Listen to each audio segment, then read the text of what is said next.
Итен минималец од 18.000 денари бара синдикатот, зашто веќе се започнати и разговори со Организацијата на работодавачите и владата. Од Сојузот на синдикати на Македонија бараат минималецот да биде 60% од просечната плата, бидејќи стандардот на работниците и понатаму е во опаѓање.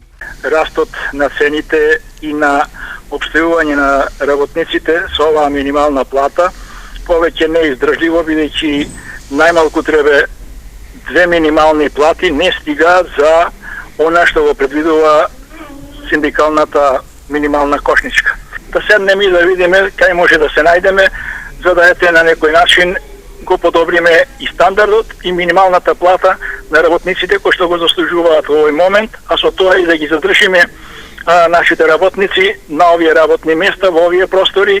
Вториот преговарачки фактор, Организацијата на работодавачи, засега е воздржана, а председателката Владанка Трајковска изјави: Моментот е суптилен и одлучив меѓу членовите на нашата организација да се направи анкета, пошто резултатот јавно ќе биде соопштен. Но напоменувам дека во март оваа година корекции на минималната плата се направени, согласно критериумите на ЕУ кои предвидуваат минималната плата да биде 50% од просечната. Објаснува Трајковска. Во однос на владата, ставот е лесно да се предпостави, бидејќи премиерот Заев него веќе го најави. Нивните барања и ставот на владата од синдикатот сметаат дека ќе бидат пресудни за донесување одлука за ново зголемување на минималецот. Така да, затоа апелирам, најверојатно после изборите ќе седнеме и ќе почнеме со едни разговори, да ги видиме двете страни, да ги видиме математиките, да видиме што носи новото време, бидејќи веќе економијата почиња да се движи, почињаат нарачки,